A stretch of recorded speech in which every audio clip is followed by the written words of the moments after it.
This week's episode of Discography Discussion was recorded in front of a live YouTube audience on April 14th, 2017. Our guest this evening, Brandon Kellum of American Standards.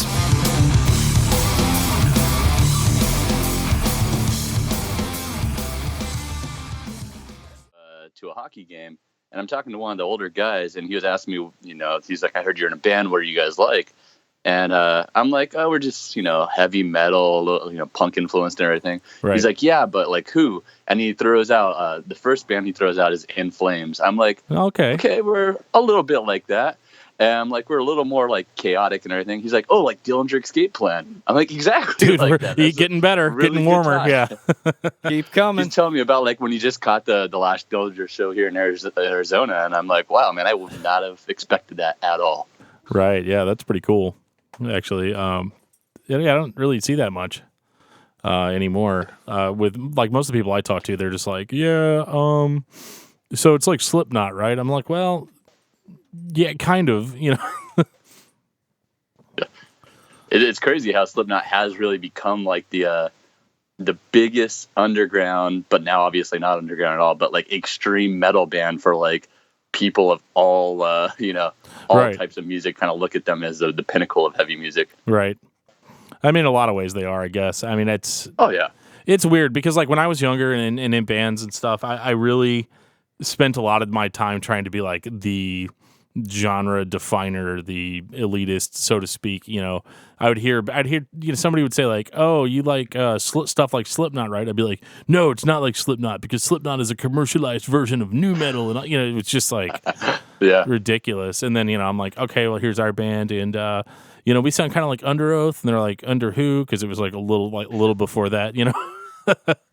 And that was that's exactly it. Yeah, I think with Slipknot, it's like they were really cool to like for like a good 5 years, like the first 5 years of the 2000s. Right. And then just like you said, like a lot of elitists and a lot of people just hated them for a good 10 years. And now they've come back to the point where they're like, they're the biggest band out there and like in that style. Right. Playing out sold out stadiums and stuff. Yeah.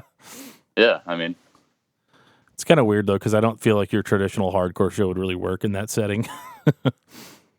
I like it. Oh yeah, not at all. No, I think they're a band that definitely writes for the venues they play at, and I think it takes a marketing team and a team of people to make a band understand what that means.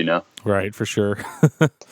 But anyway, we're gonna get our plugs and stuff out of the way now. We're obviously you're listening to Discography Discussion. It's a podcast that we do a lot, and this is a little different for us. This is actually, I don't know if you knew this, Brandon, but you're actually our first band guest because we're still a relatively new podcast, and so it's been kind of fun just to see where it's gone.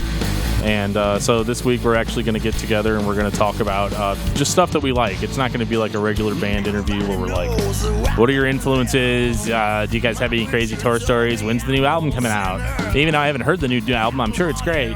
Like all that stuff. And, but we are available to stream on Google Play. We're available to stream on pretty much anywhere you can get podcasts. We're there.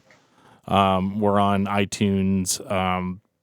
What was that other one, Joe? TuneIn Radio? We're on TuneIn Radio as well as Stitcher. So if you have an Amazon Echo product, you can say to it, Alexa, play the latest episode of Discography Discussion, and she will play that shit. Dude, people are going to get pissed because every time you say that, if you're listening to it out loud, it's probably going to do that. Maybe I should change it. Yeah, I don't know. I would say computer, but now that's a keyword. Discography is kind of a hard word to pronounce too, so I mean that's going to be a little rough for them, right? Right. Yeah, I would think so. I mean, it works swimmingly well with us, but we're used to saying it clearly, And for those that can hear what Skype sounds like, this is Brandon from American Standards. What's going on, man? Hey, not much, man. I apologize in advance. I'm your first guest, so I'm probably also going to be your first letdown. Hopefully it doesn't happen often after me. The buck stops here. Right. Oh, come on now. Well, next show, I think we're going to actually have another podcaster on, which will be kind of fun. He'll be like, dude, your guys' setup is dick, But, yeah, so kind of the focus of this show is we're going to do plugs at the end. We are going to talk about American Standards a bit, and we're gonna probably shoehorn all that towards the end. which is all good stuff that you guys definitely need to know if you haven't heard it on the various podcasts that they've been on already. So this week we're kind of just talking about bands that we liked. So I mean, it's kind of the influences question a little bit. I know Joe took a shit ton of notes. Most of my notes are on the albums of yours that are released at this point. Oh wow, that's intense. I know. I had to sit down and listen to it. I mean, when the first person that you see on Twitter that says, "Hey, we should do something," I'm like, okay, now I have to immediately go and listen to everything you've done twice. Right. Once again, I apologize for that. Oh, dude, come on. You know what I do? I this is kind of my plan. I kind of put myself down before other people's can. It works. Right. Well, you know, we're gentlemen, so like if we ever decided to do exact reviews of every single release, we would definitely do it while you weren't there to input for it. Well, I do appreciate that. Yeah, man, we listened to it, and my God, you know. I am waiting for the first horrible. Either first off, I would like a really horrible review of the new album. Right. Like, I don't know if I want that just to be self-deprecating, or I want a good review, but to go to that page and see that they've also blasted other bands. Right. Instead, what I typically get is like this review that compares us to all the greatest bands that we've ever loved growing up. Yeah. And then I look at every other review they've done, and they kind of compare them to similar bands. Yeah, that's a little annoying.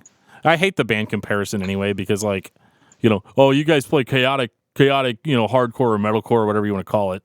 And it's like, oh, well, so that's like the Chariot, right? And it's like, yeah, I mean, kind of, but other than the fact that we're different human beings and, you know, with different lyrics and different songs and different album titles. And yeah, it's like, yeah. I mean, we've got Josh Scoggin yelling for it, but whatever. Right. Yeah. I mean, he's all over it. He shows up at our live shows, you know? Yeah. Yeah, that'd be awesome. I guess if you're Norma Jean, that happens like on the weekly, right? Right.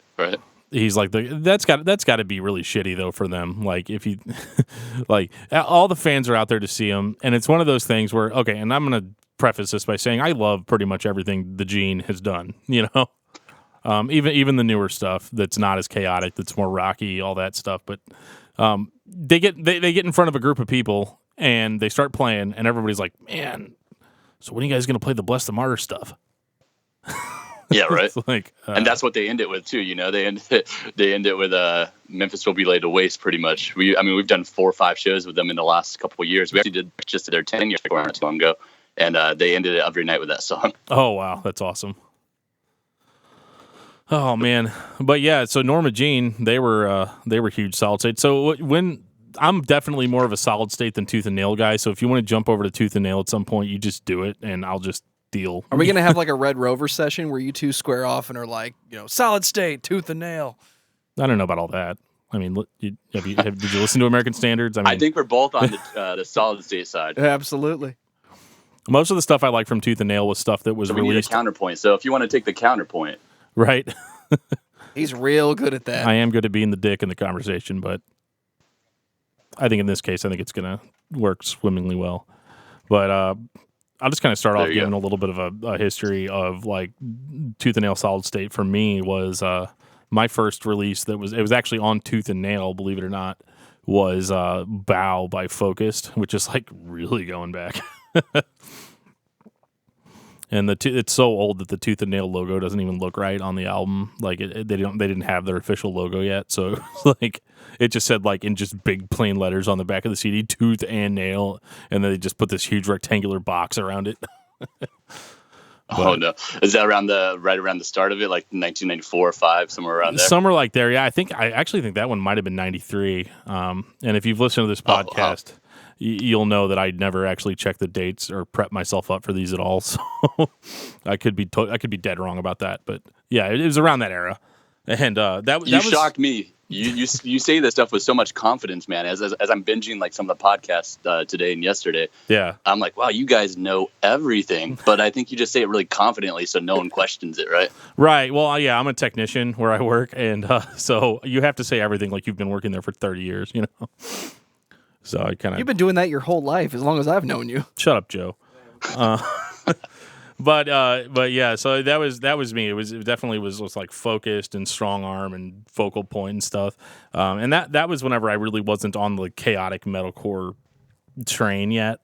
So I didn't even I don't even think I was fully prepared for what was to come.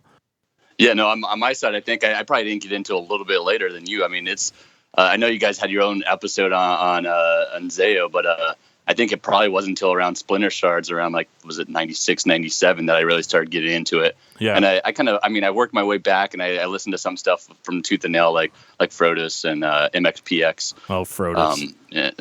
Yeah, exactly. I love those guys. And not a lot of people really talk about how influential they were in that kind of scene. Oh yeah, they were huge, and it was weird that they were signed to Tooth and Nail, right? Because they were the Christian label at that time, and Frodus definitely was not that.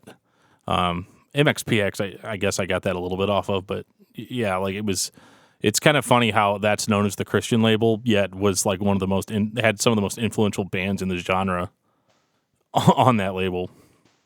Yeah, I mean, with Tooth and Nail, they had several gold albums. I think one of them obviously was Under Oath to Find a Great Line one was huge for them, selling over 500,000 copies. But then MXPX was another one that went gold too. So I don't know that Solid State's ever had anything like that, and it definitely won't in the music environment today now. No, probably not. Solid State sadly isn't what it was, and that is personal opinion. I think whenever they let's say if I started a band tomorrow and put out a couple of EPs and was signed to Solid State, I think it's one of those things where I feel like you do moderately well, but I don't see it on the same. You can't expect to go in and have the same success as Under Oath or even I think Demon Hunter's probably the highest selling band on that label right now, and it's not really pushing the genre. Yeah, that's true. I mean, but I will say between the two, because I was just curious, and maybe I'm a little more old school, and I don't keep up on new bands. But when I was looking at the current roster for Solid State compared to the current roster for Tooth and Nail, there's not a hell of a lot of stuff on Tooth and Nail that I even know about, to be honest. Yeah, I'm the same way. I mean, I was really into Tooth and Nail probably around the time, 2002 to 2004. So, I mean, at that time, they had all the good bands. They had Emery. They had Me Without You, yeah, and those bands like that. As Cities Burn was another good one. Dude, no joke. I was at a Goodwill today, and I bought a brand new copy of Now Come Sleep by As Cities Burn, still sealed and everything, for $1. I was like, hell yeah. Nice. Did you happen to catch the 10-year, the 10-year tour they just had? Or not 10-year, I'm sorry, the reunion tour. I'm actually really pathetic when it comes to attending shows. Norma Jean was in town on Tuesday, and I didn't go because, bullshit reasons. You guys are from where is it? Somewhere in St. Louis, Midwest, South. Okay, cool. Yeah. Okay, good deal. We're actually going to be coming through St. Louis here on the 24th. We're playing in was it Kansas City, I believe. Okay. Or not St. Louis. I'm sorry, Missouri. Yeah, we'll definitely need to meet up or eat a taco or something. Let me write that down. There you go. That'd be a lot of fun. Is the Blank Space still out there in St. Louis in downtown? Music venue? I believe it is still there. Yes. Have not been in a we while. played there a few years ago. I remember the place was really cool, but the show was the weirdest show. We played with a Nine Inch Nails style band, and then right. a Rob Zombie style band. Mm-hmm. It was just really weird. It was in some basement of the music venue. Right. Yeah. So here's the weird thing about St. Louis is that it is not a very hardcore friendly town. Because we about 10 years ago we tried to make it in St. Louis and it did not go well. We played with bands that were just it's like a time capsule. We played with a band, and again, this is years and years and years ago, called Shattermask, and they were probably the biggest local St. Louis band that existed. And I would say at best, maybe they sounded kind of like Mudvayne, Nice. LD50 genre Mudvayne or era Mudvayne? No, not the good stuff. It was like a rapcore kind of thing. It was very 90s. Yeah, so we walk in, right? Okay. We walk in and we're wearing our tight pants and Under Oath shirts or whatever. And actually, I think I was wearing an Opeth shirt, just to see there's more to me than just this or something. But yeah, we played at this underground venue called the Red Sea, and I walk in. And we're playing to Shattermask fans, okay? Nobody's heard of our band. We're nothing to these people, just blank slate. And we get up there and I start screaming and everything kind of goes a little nuts or whatever. Nobody's doing anything. We're thrashing out on the stage Chariot style, and these people are just standing there wearing their like Hot Topic pants from, and all these people are like 36, 37 at this point, and they're like wearing their Hot Topic pants with like big chains coming down, and they got like neon blue highlights in their hair and stuff. So it's just like, what the hell is happening? I feel like we just walked into like 1998. It's surprising how often that still happens, where I'm like, they still make people like this? Right, yeah. I mean, nothing against them, but it surprises me that I'm like, I personally got out of this, 15 years ago, and I guess that's just selfish me thinking that when I stop liking something, everybody else stops liking it. Right, yeah. But that is not the case. Yeah, I feel exactly the same way. I mean, it's ridiculous. Yeah, around that time, so like that kind of gives a little point too. I mean, I think a lot of it depends on where you grow up, and growing up listening to like Tooth and Nail and Solid State bands. I mean, it was a very, very, very, very slim pickings on like who was going to check that stuff out with you, And yeah, it wasn't so bad with the hardcore stuff, like Strong Arm and Focused and stuff. I feel like Slipknot fans and Korn fans and stuff, like they'd listen to it and they'd be like, oh, that's pretty good, like it's not as heavy. Yeah, but then like I bought a record called "Embrace the Internal" by Embodiment. Oh, okay. I don't know if you've heard that one, but oh my god, it's some heavy stuff. It is some heavy shit. Yeah, like I mean, just ridiculous, Sounds like exactly half of their discography too, because they changed like every album. Yeah, they ended up being like indie rock, I think, towards the end. Which we've all been there. But yeah, so like that, Embrace the Eternal was crazy. I had Living Sacrifice Reborn at that point, which was also super heavy. But all that stuff was still, predominantly, metal. I don't think I really started getting into more chaos type stuff until I got Blood and Fire, which was several years after it came out. But Blood and Fire was around like 98, and 98 in general, I feel like, and maybe this is just me, was just a good year for music. That's right when I was in like junior high. So it's like that transformative time where like you stop listening to what your parents and your older brother like kind of show you, and you start finding your own music. Right. So you've got Zayo, like Where Blood and Fire Bring Rest. That's the same year that Refused, The Shape of Punk to Come came out. Oh my god, yeah, that's a great record. Yeah, and both in the same year, like two insanely phenomenal albums for their respective genres, and both at the time that I'm finding my own music. So it was just a good year for music. Yeah, for sure. 98 was great. Blood and Fire. It's so funny too because on the Zayo DVD, Jesse Smith says like, I don't care what scene kid is watching this, watching this DVD, he's like, you can't tell me, and I'm paraphrasing heavily here. He's like, you can't tell me that, you'd heard anything like Blood and Fire before it came out. It's a little cocky, but I like it. I mean, I appreciate that. It's weird too because the first time I watched that Zayo DVD, I thought, man, Jesse Smith is such a dick. Like, he's such a jerk. I hate his guts, blah, blah, blah, blah, blah, blah, blah. And this is like 10, 12 years ago, something like that, when that DVD came out. But it's funny because you listen to the content of what he says, and most of it is like dead on. Like, you can tell he's been in the industry for a long time. He's super jaded. He doesn't come across as nice or anything, but everything that he says is just matter of fact. Yeah, it's very dead on. It causes average people to be like, "Oh, well, he should be nicer." And, but like, I watch it now and I just get a huge chuckle out of it, because I'm like, yeah, he's right. But yeah, no, I agree. So going back to the two labels themselves, you said you're very strongly in the Solid State camp. Is that the same for you, Joe, or do you have a preference between the two? I was never as strong into it as Dan was.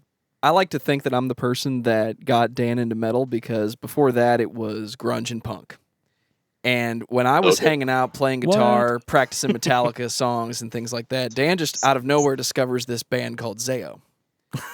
Prior to that, Tooth and Nail for us was essentially like all Project 86. Yeah.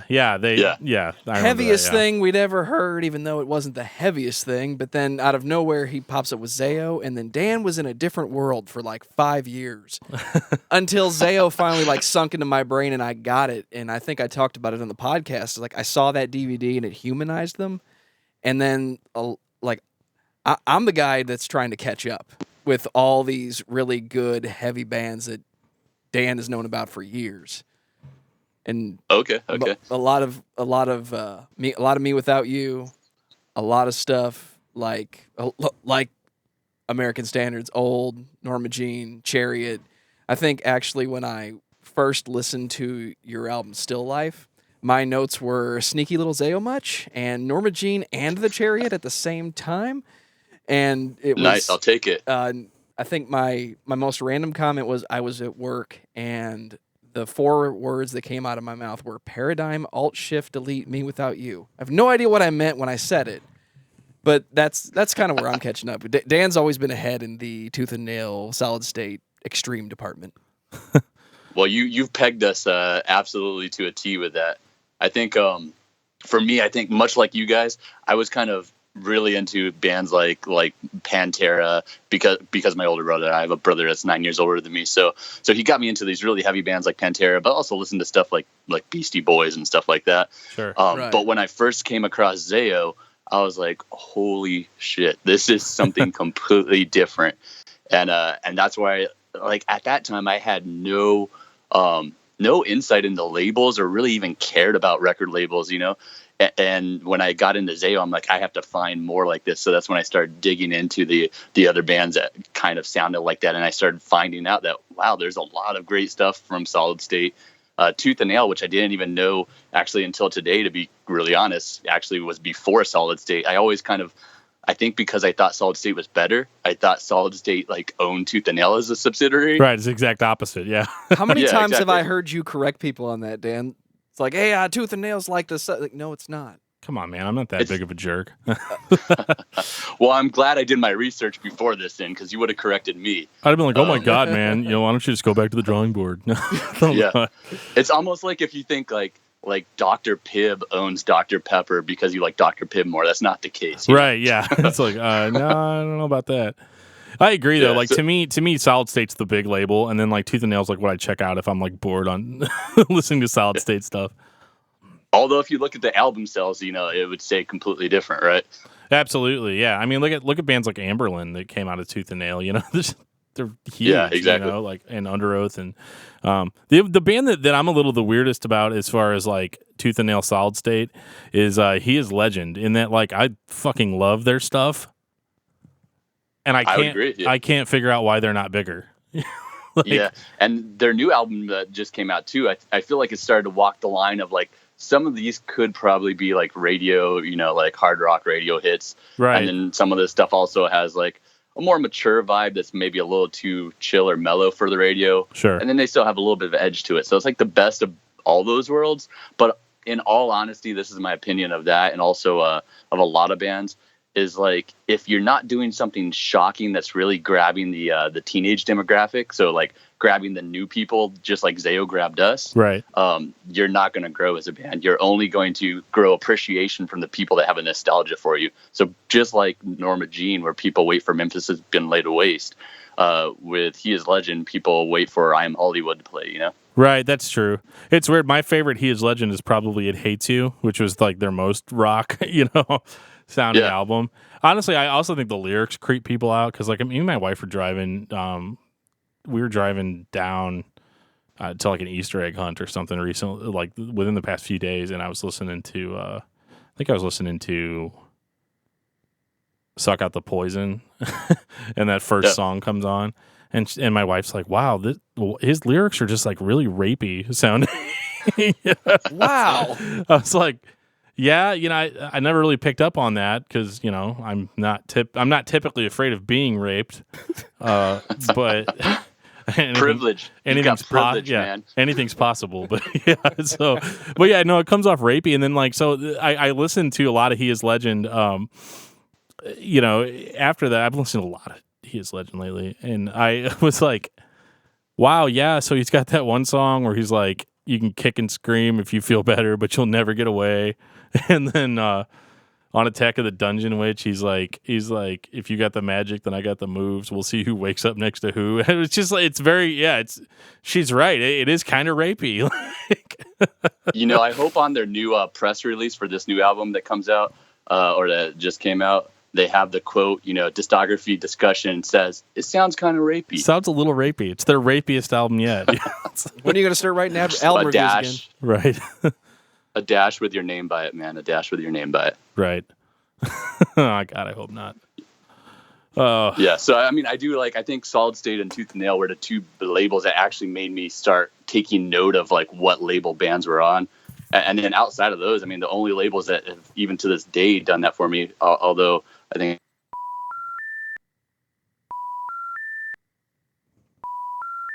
too. You just cut out. Go ahead and say that again. Just exact same.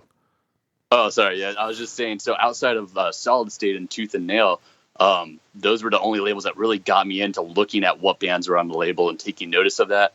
And then outside of that, I just saw, like Trust Kill and Ferret Records were the only two other big ones that I really got into, a big chunk of the bands on the label. Oh, yeah. Ferret was notorious for that. Notorious with me. And even Victory, I don't, there were a lot of bands on Victory that I liked that were more of like the punk hardcore style. Trust Kill was just great because it had Poison the Well. Oh my God. Hope's Fall. I mean, you were Hope's talking about. Fall. Sorry, I get a little Destiny Hope's Fall days. Yeah, right. Exactly. We're doing Hope's Fall next week if you want to come back. Yeah, absolutely. We are doing that.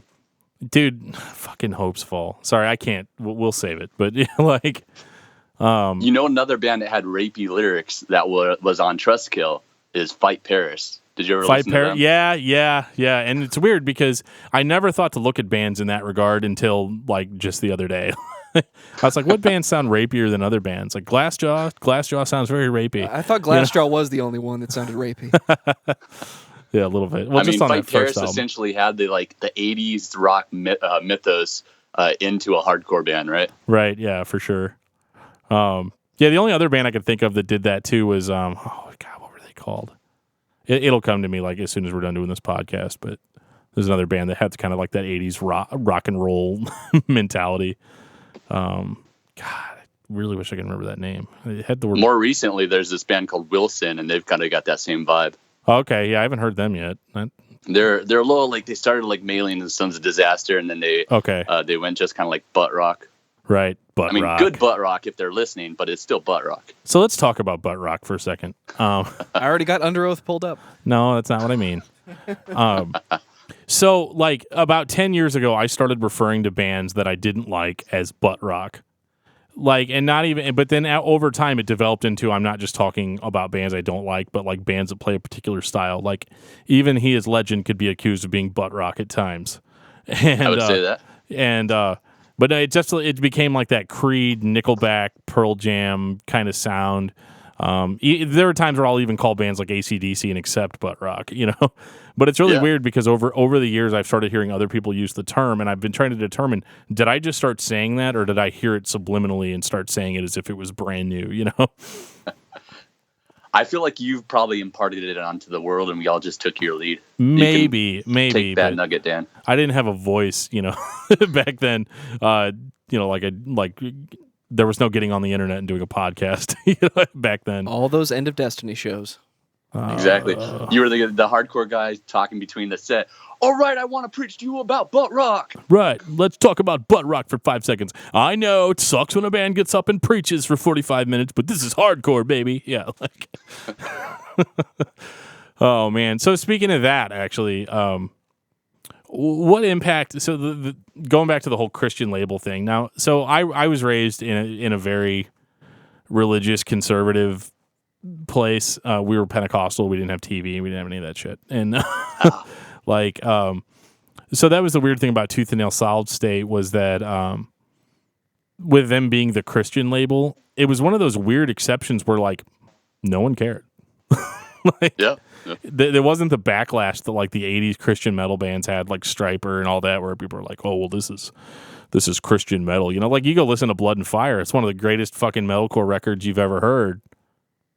But the lyrics are very religious, like it's, and, even Splinter Shards, which is to me like a perfect example of old school hardcore, very religious lyrics. And in my mind, it's almost like the preaching is almost a part of it, even with the bands that weren't Christian, like bands like Earth Crisis and stuff. We're talking about veganism and, everybody's still straight edge as all hell, Yeah, no, I've got to imagine. I mean, in part that's likely because like 80% of people probably don't even care to look and read the lyrics, you know?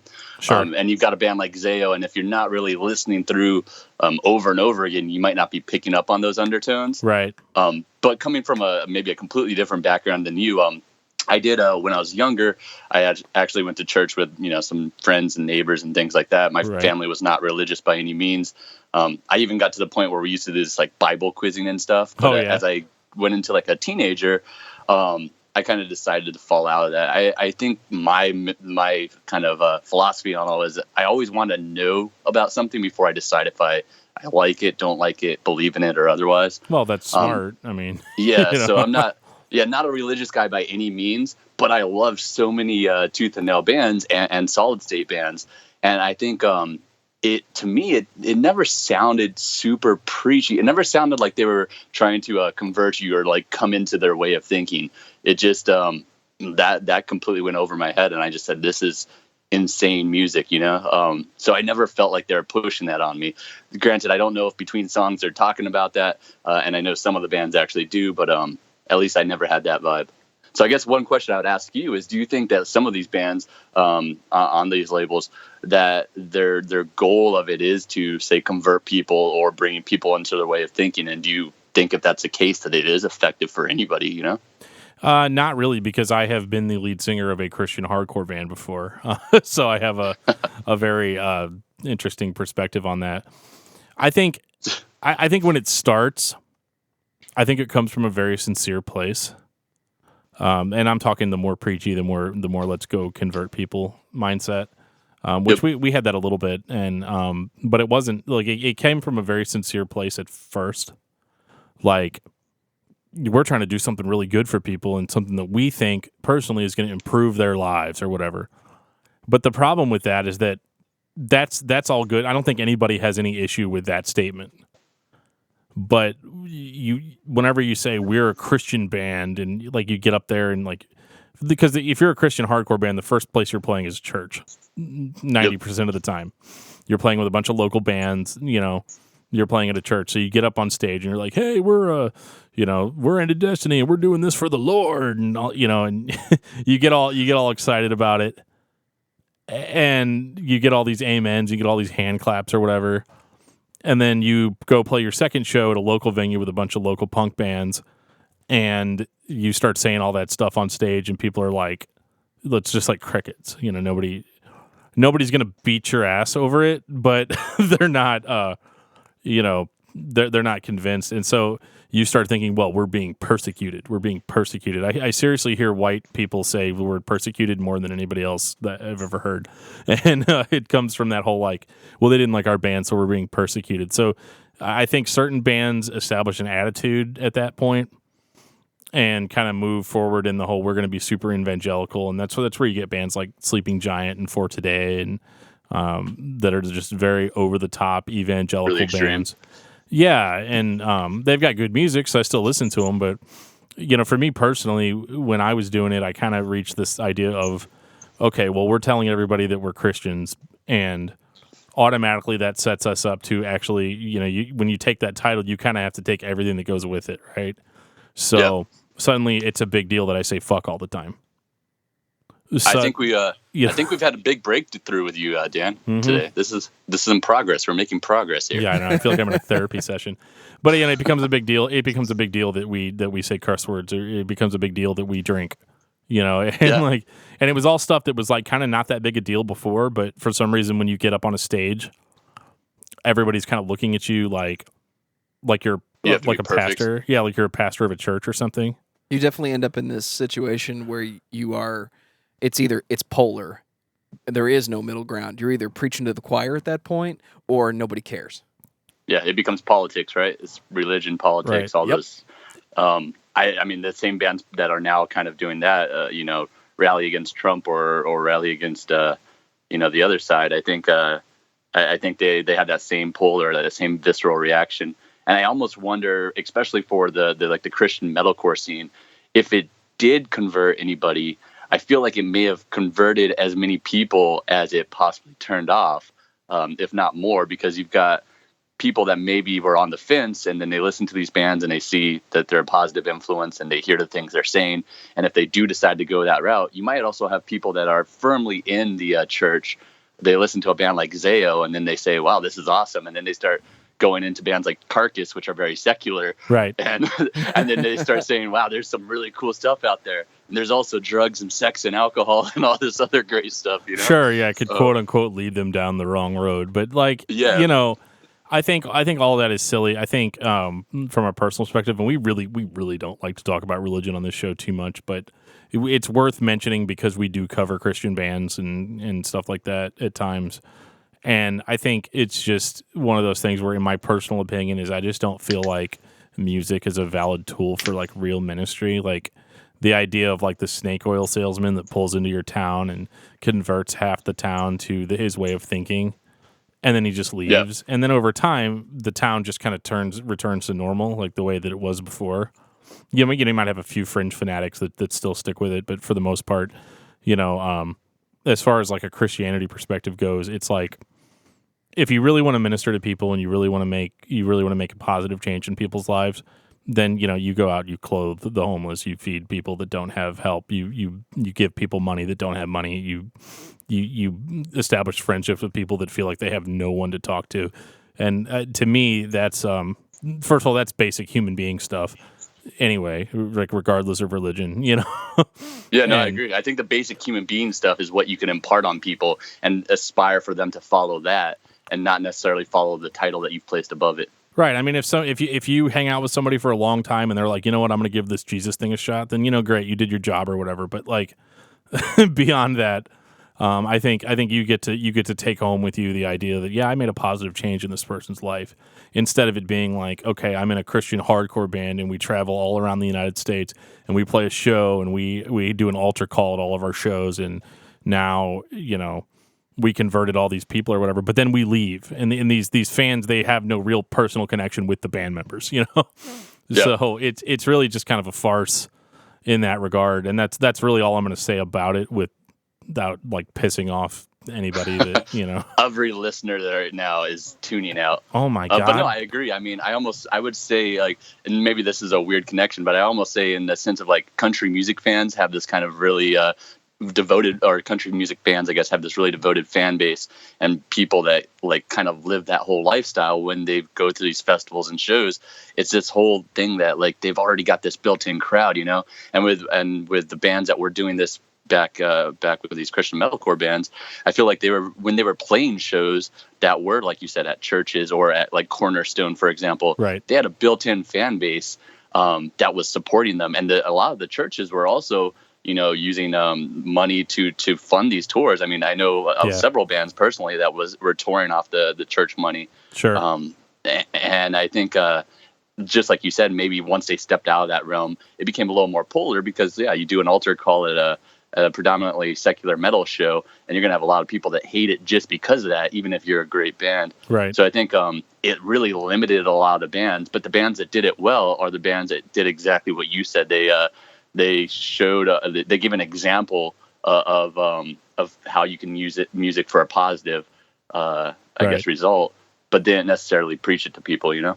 Right. Yeah. And that's, to me, that's the best formula to have, if you want to call it a formula.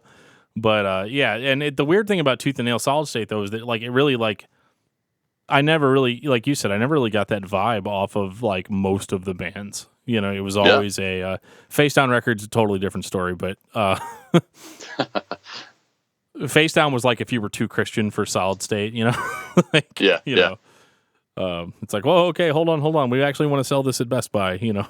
Like, you know, the one band that did do it, and not to linger on the religion thing too long, sure, but the one band that has kind of taken their own spin on this lately is the guys in Emory. So Matt and Toby and them, they started a label which actually I worked for about a year and a half or so, called BC Music. Bad Christian. Yeah, so I did a lot of their press release and their shopping to like radio and XM and stuff like that. Mm-hmm. And they're awesome guys, but now they've got this podcast where they kind of show like, hey, you can be Christian and you can drink and you can curse and you can have these thoughts, and that's okay, you know. And a lot of people cling to it because they've given this example of that. Sure. And then there's also obviously more traditional people that absolutely hate them because of it. But I think it's interesting to take that approach, Yeah, I mean, my wife's not a fan of the Bad Christian podcast, but I've listened to everyone, usually with her in the car. And did you hear the mailing one they did last week? I haven't been as caught up since we started doing this podcast because it's kind of taken over my life a little bit. But but yeah, I was in tears, man. I almost in tears. I was almost in tears is what I meant. Yeah. And he was talking about Pokemon Go, and I was still almost in tears, playing it with his son, for the first time that he was able to see any kind of vision again, Yeah, and I got nothing but mad respect for Dallas, like it's one of those like, it was so horrible when I heard about that accident that he was in because he was one of my favorite vocalists, even in the Under Oath days, like. Yeah, I would tell people. It's funny too because I would tell people that the Dallas Under Oath was better, his vocals were better or whatever, which is kind of funny because if you, it's probably really mean, but if you pull up a video of the Dallas Under Oath playing and then you pull up a video of the new Under Oath playing the same song, Spencer's heads and tails above, and as far as in a live setting, at least at that he time, has more control. Right? He has more control. Right. I mean, Dallas really bloomed in Maylene, like he really found his stride. And, so when I heard about that accident, I was like, oh, man. And as a selfish music fan, of course, and from a human perspective, I'm like, oh, my God, that is so terrible. Here, PayPal, take my money, And then after that, though, it was like, oh, man, so it's going to be a long time before we get any new Maylene. And I mean, based on that interview, I don't know if it's even coming. Not to give you a spoiler alert, but not anytime soon, I'm sure. Yeah. Yeah, it seems. I mean, I hope he does to pull through to a point where he can do that again. But he talks about a lot of problems, with his throat and just talking in day to day, and he's basically cooped up in his parents' room. He says, he just stays there in the dark all day, and you might not even see a person for an entire day. Oh my goodness, that's torture. Yeah, so it's. Well, I guess we get away from the downer stuff, right? Right, sure, yeah. Who on the labels did you not like? What labels did I not like? No. Who on the Tooth and Nail or Solid State labels did you not care for? Oh, this is rough. You're talking to a fanboy here, so yeah. He's going to have to dig deep. Full fanboy. Okay, so were you a fan of POD? Was that a big one for you? Like way back in the day, like when my idea of heavy, Southtown, right? Yeah, Southtown, yeah. Like my idea of heavy was, Korn, like. Yeah. Sure. POD was okay. I never was really like a huge, like I didn't wear the t-shirts or, or get the tribal tattoos or anything like that. But, I thought POD was okay, especially on those earlier records. People be talking about Satellite and Dan's walking around going, come on, Brown. Right. Yeah. Yeah. So, I mean, POD and, I guess this is one of my most controversial opinions. I don't really like August Burns Red that much. You know what? I would not disagree with you. I enjoy their music to a certain extent, but I've kind of I nerd out over these podcasts, so I listen to a lot of podcasts, and you've got yourself a new weekly listener with me, really, just because that's what I drive all day. I drive and I fly a lot. Appreciate that. I listen to podcasts. That's awesome. But with August Burns Red, I've heard him on several interviews, and he's so off-putting in the way that he talks about the meanings behind the songs and even how he approaches religion, that I'm just like, I can get past this, but for them I just can't. It just sounds a little, I don't know if insincere is the right word. But exactly. It sounds like like you said, the snake oil salesman that's selling you a product, right, and hoping you bite. Well, and that's what we get with August Burns Red every single album. I mean, so when the first album came out, Thrill Seeker, I thought that was pretty good, It was cool. It was kind of had that Azalea Dying-ish sound to it, except it didn't make me want to kill my wife when I listened to it. And, I don't know, like, August Burns Red has, so they put out Thrill Seeker, and that was okay. And then they put out Messengers, which I thought was also kind of okay. And then literally every single album they put out since then, which is like, I don't know, like 150 albums, they're just like, it's just like the same shit, different name, and like it never grew on me, and I never really thought they were doing anything interesting. And of course, I just stopped following the band after that. I was like, I just don't really care. No, I hear you.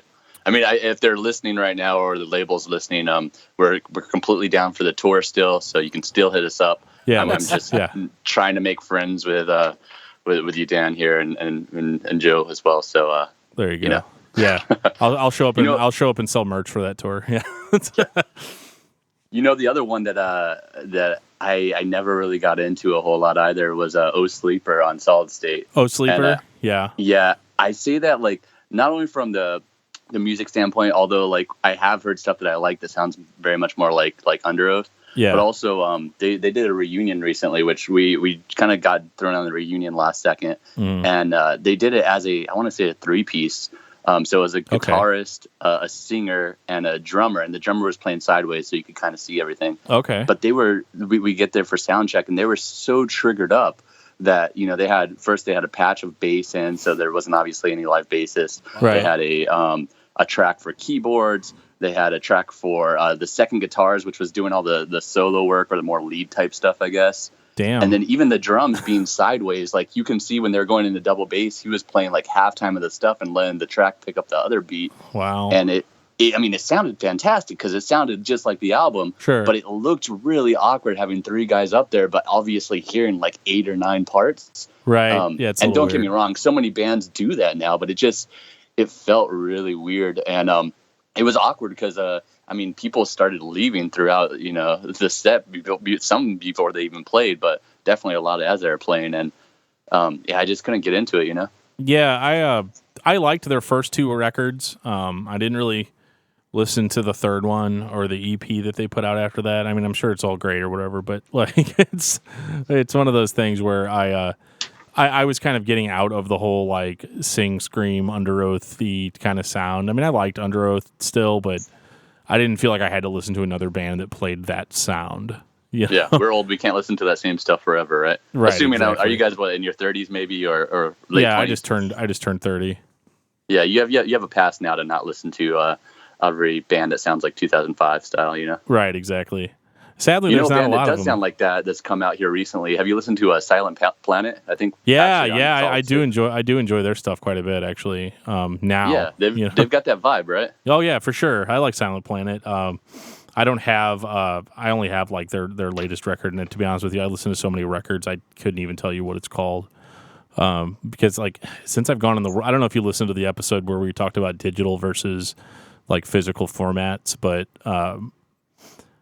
I really am very disconnected with music that I listen to digitally. And I never remember album names. Like I'll literally just be like, cue up latest release by, and just kind of go from there. That's a byproduct of not going to Tower Records like Friday or Tuesday that music comes out, right? And spending $20 on an album. Now you can download it in 2 seconds or listen to it on Spotify. And when you're listening to it on Spotify, it's on shuffle half the time, and you don't even know what the song is or what album it's from to begin with. Well, yeah, like when you guys, and I'm not gonna lie, we weren't, I had never listened to American Standards before this podcast, and Dan, say it ain't so. Say it ain't so, Dan. It's so, but what am I gonna do with this guy? Well, the thing is, though, okay, Joe, but in that case, it was great because I was, Joe's like, hey, we just got a tweet, and I was like, oh, okay, from who? We're sitting in the movie theater getting ready to watch Power Rangers. Yeah. Nice. Yeah, and so he shows me this tweet or whatever. I was like, okay, great. So, but that's the beauty of digital music is I was able to become familiar within, a day or two. On the ride home. Yeah, so that made it kind of special too because it's fresh in my mind, which we don't typically get. We don't really get that too much. Hopefully, you somewhat liked Power Rangers, so it's kind of like you've got this positive tie to it as well. I did like Power Rangers. All right, I was in Charlotte last week.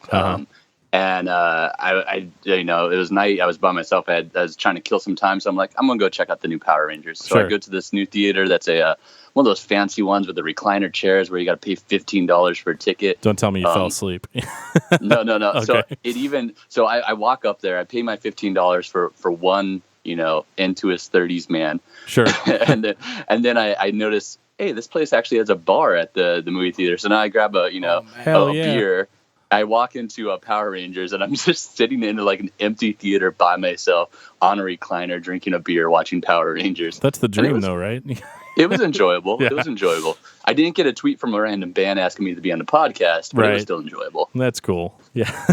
We were just surprised, too, because, I'm not going to lie to you. Like, up to that point, we were kind of like, does anybody even give a shit? Because anybody even listening to the podcast, and I mean, we see the downloads. You know, we check. You know, I check all the time, like religiously, and you know, the downloads are there, but we never get comments. We never get anything. You know, and it's Did I pull you guys off the cliff? I hope so. Step off that ledge. I hope so. All right. Yeah, for Good. sure.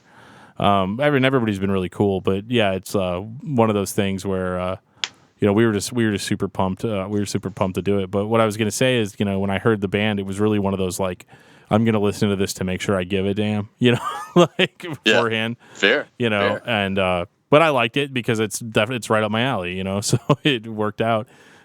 Which is funny because people that listen to this podcast, one of the early comments that I did get is people thought that we were just basically going to be talking about like thrash metal like the whole time. And I was like, yeah, you know, we kind of came out of the gate. We did Metallica, then we did Mortification, and we did, you know, and then we did Slayer and all that. And it was like boom, boom, boom, thrash band. It was really just we're trying to get all the big bands out of the way first, you know. Like, Yeah. but anyway, this podcast shouldn't be about the podcast. So it's very meta. I like this meta podcast. I mean, I will say real quickly on that, on the social media stuff. I mean, if you see us, we've got tons of followers on social media, but mainly because we've been hustling just as hard as we are today for the past 6 years. Right.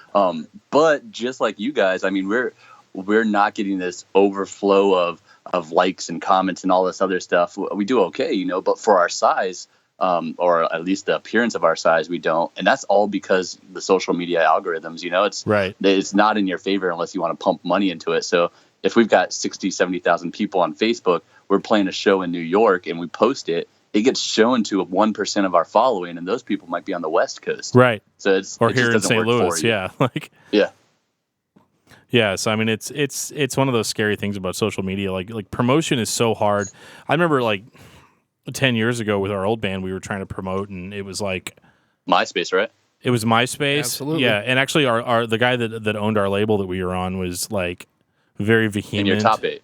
Yeah, he was very vehement about MySpace. Like, you need to buy a MySpace robot that just adds friends. Yeah. Like, oh, okay. You know, and we were like, I mean, isn't that kind of weird? Like, what, you know, and they're like, he's like, no, this is what it has to do or whatever. Turned out that dude years later, like, he disappeared. He like didn't even have a business license or anything. It was, you know, we were just hoping we would get on Solid State or something, you know, like we were just, you know. Yeah. Did he make you like a really sick layout for your MySpace though? Because if so, it was all worth it. It was pretty cool. I'll have to log into Wayback Machine and see if I can pull the old End of Destiny MySpace page. But yeah. So I mean, kind of back to those labels though. It's kind of weird how those labels have gotten huge. Like they were like, I would have said in like 2006, 2007 that Solid State was like the biggest label as far as those kind of bands went, which the truth is it was probably Victory, you know? Yeah. But, you know, as far as like my perspective was, I felt like that was like the biggest label. It was the ideal label to be on. But you've got the interesting perspective in that you've actually, you know, toured with those bands. A lot of them. I mean, we were lucky, like we could open for one of those bands when they came to town, you know. But like, it wasn't, you know, we weren't like touring machines or anything. So, is that just kind of a facade, like thinking Solid State is the shit, or is it like were the band's always like typically happy? I mean, you don't have to say like I talked to X band on this day and they said this, but you know. Yeah.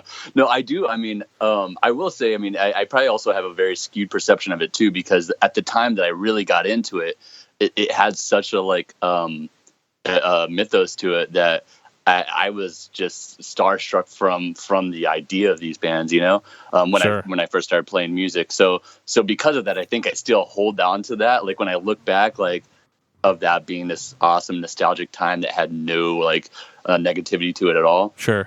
Since then, we've definitely played with a lot of the bands. I mean, like Solid State bands we've done with Emery. We played multiple shows with Yes Legend, like Oh Sleeper. We've got that Zayo show coming up. Mm-hmm. Even like As Cities Burn. Hell, like when we first played with As Cities Burn, I think it was before their second album came out, and they were blowing up pretty big. They were kind of like, I think, hyping them up to be the next Under Oath. Sure. And we did like several shows with those guys. And funny like side story, they built this basically little toy or thing that you'd all hold on to this handle, and it'd be plugged into this battery. Yeah. And then this light would blink, and then if you're the last person to press the button when the light stopped blinking, you'd get shocked. Oh, nice. And like I've seen these before at like novelty shops, but this thing was on like steroids. Like it would shock the hell out of you. And they brought that to every damn show, and so we'd be out behind the venue playing that little thing with them, you know.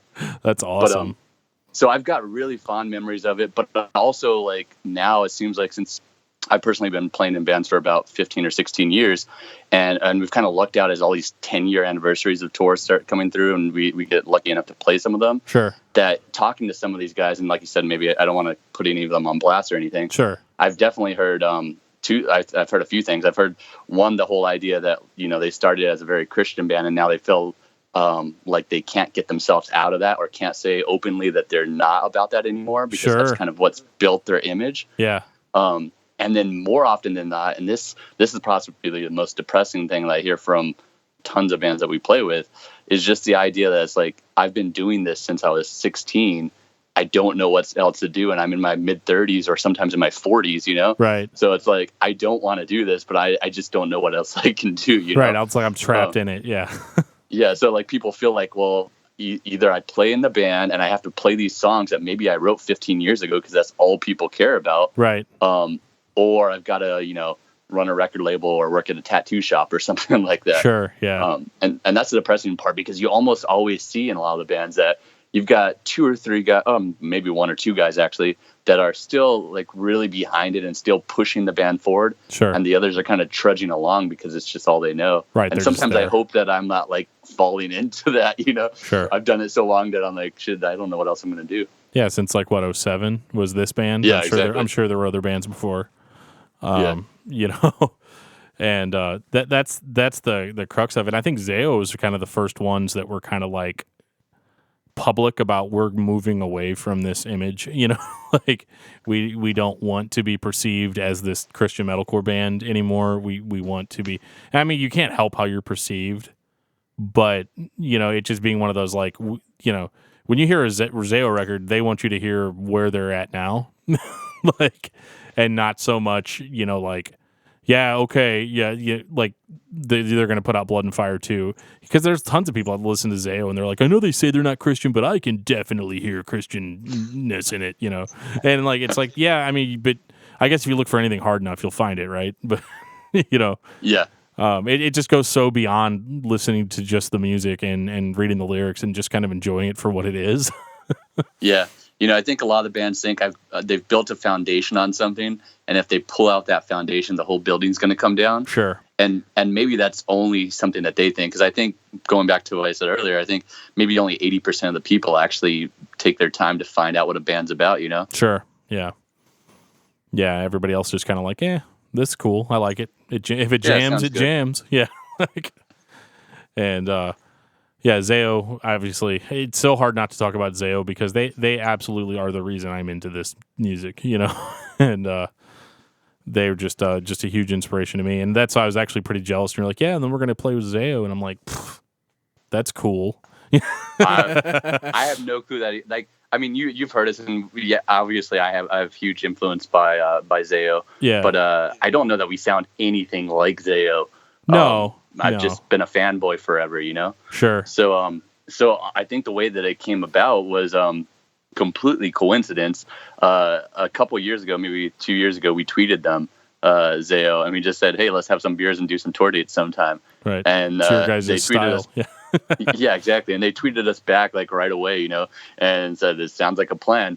Sure. So when we find out that they're coming back on the West Coast for the first time in over 10 years, we tweeted them again, and we put the picture, and I just said something like, where do I redeem this coupon? And they said something like, we're working on it, or something like that. Right. So I think that was one piece of it. Then I think also through kind of like what I did with you guys, where I stumbled across you guys and kind of struck up a conversation. We were on another podcast not too long ago called As the Story Grows with a guy named Travis. And Dude, Travis and full his disclosure, friend Seth, Travis is going to be on this on the 28th. That's awesome. Yeah, that's really cool. Travis is a great guy. I don't know if he's already said anything about it on his podcast, but we actually did a cover song with him and two other podcasts as well, called the Shred, I believe Shredcast, and then also Talk to Me, or Shoot the Shred, sorry, and Talk to Me. So all those guys from podcasts, they all just coincidentally played one instrument, like one plays drums, one plays bass, one plays guitar, and I'm like, well, I'll do vocals. Let's do a cover song. So we ended up doing a Deftones cover that we're going to put out here pretty soon. Oh, I got to hear that. Oh, man. I got to hear that. But Travis. Take my money, please. Yeah, right. So Travis and his friend Seth, they are pretty close with Zayo. Travis actually has been doing more merch for Zayo on their last few show dates, I think. Yeah. And I think Seth has some hands in something. I don't know if it's their distribution or otherwise. So as soon as I saw that, I'm like, hey, Travis, put in a good word for us if you've got any pull on this. And in a couple hours we got asked to do the show. I'm like, this is insane. Like, I'm the little 16-year-old girl in me is jumping out and like screaming and crying. Right. Well, it's funny thing about Travis too. It's weird how this how small the world really is.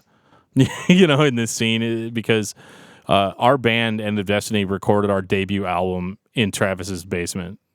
Really? Yeah. I had no clue, man. Yeah, It's not something I think anybody involved is all that proud of, but we did it, man. And we actually, there's a clip on one of our songs where his daughter actually, she was real young at the time and just came in and said something into the microphone, and then that ended up on the record, which is cool. And that's awesome. Yeah. So I mean, the whole thing was cool, and it's weird because I hadn't actually talked to Travis in years, since then, and that's actually was my biggest influence for starting this podcast, was listening to As the Story Grows and being like, why am I not doing that? Instead of just like sitting there being bitter that I can't get a band off the ground, or that nobody ever wants to show up, or whatever, or that I'm fat and I don't want to do it. How do you really lazy. feel, Dan? How do you really feel? Yeah, it's mostly just being fat and lazy, but beyond that, it was crazy because I sent Travis this message and I was like, hey, bro, do you remember me? I was blah blah blah blah blah blah, and he's like, oh yeah, dude, yeah, and then like. A few months later, it's like, yeah, now I got my own podcast, and I want you to be on it.